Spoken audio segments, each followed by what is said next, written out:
கருப்பா இருக்கிறவங்க ஹீரோவாவோ இல்ல ஹீரோயினாவோ நடிக்க முடியாதுங்கிறத பிரேக் பண்ணி, கருப்புங்கிறது வெறும் கலர் தான், அது திறமை இல்லங்கிறத ப்ரூவ் பண்ணது இயக்குனர் இமயம் பாரதிராஜா. அவரோட படம் 16 வயது நிலையில ரஜினிக்கு ஒரு முக்கியமான கேரக்டர் குடுத்திருப்பாரு. அந்த கேரக்டர் நடிச்சதுக்கு அப்புறம் தான் மக்கள் மத்தியில ரஜினிக்கு பெரிய நேம் கிடைச்சது.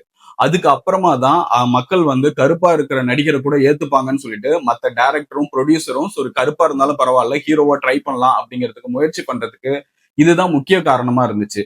அதுக்கப்புறம் ஹீரோயினையும் ராதிகா, ரேவதி, ராதா மாதிரியான கருப்பு கலர்ல இருக்க ஹீரோயின்ஸ இவர் தான் இன்ட்ரோடியூஸ் பண்ணாரு. அதுக்கு முன்னாடி ஃபேரா இருக்க ஹீரோயினே பார்த்த தமிழ் சினிமா, நம்ம வீட்டுக்கு பக்கத்து வீட்ல இருக்க, நம்ம ஊர்ல இருக்கிற ஒரு முகத்த திரையில கொண்டுட்டு வந்து காமிச்சது இயக்குனர் இமயம் பாரதிராஜா அவர்கள் தான். அதுவும் முக்கியமா படம்னாலே ஸ்டூடியோக்குள்ளார செட் போட்டு தான் அந்த படங்கள்லாம் எடுத்துக்கிட்டு இருந்தாங்க. கிராமத்துக்கே நேரா ஒரு கேமராவை எடுத்துட்டு போய் கிராமத்துல இருக்க மக்களையே நடிகர்களா ஆக்கி அந்த கிராமத்து பழக்க வழக்கங்களை நேச்சுரலா காமிச்சது பாரதிராஜா அவர்கள் தான். அவரு டைரக்ட் பண்ண படத்திலேயே எனக்கு பசும்பொன்ங்கிற படம் தான் ரொம்ப பிடிக்கும். அதுல ராதிகா அவர்களோட ஹஸ்பண்ட் இறந்துருவாரு. அவங்களோட பையன் தான் பிரபுவா இருப்பாரு. ஆனா சிவாஜி கணேசன் வந்து ராதிகாவோட அப்பாவா இருப்பாரு.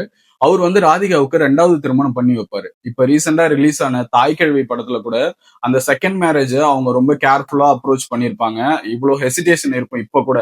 ஆனா அவர் பாரதி ராஜா அந்த டைம்லயே சிவாஜி கணேசன், பிரபு, அப்புறம் ராதிகா இவங்கள வச்சு அந்த செகண்ட் மேரேஜ் எல்லாரும் அக்செப்ட் பண்ணிக்கிற மாதிரி கன்வின்சிங்கா பண்ணிருப்பாரு. சோ அந்த மாதிரி ஒரு ரெவல்யூஷனரியான தாட்லயும் அவர மூவி எடுத்திருக்காரு. அந்த படம் தான் என்னோட ஃபேவரட். உங்களுக்கு பாரதி ராஜா எடுத்த படத்துல எந்த படம் ஃபேவரட்னு நீங்க கமெண்ட் பண்ணுங்க.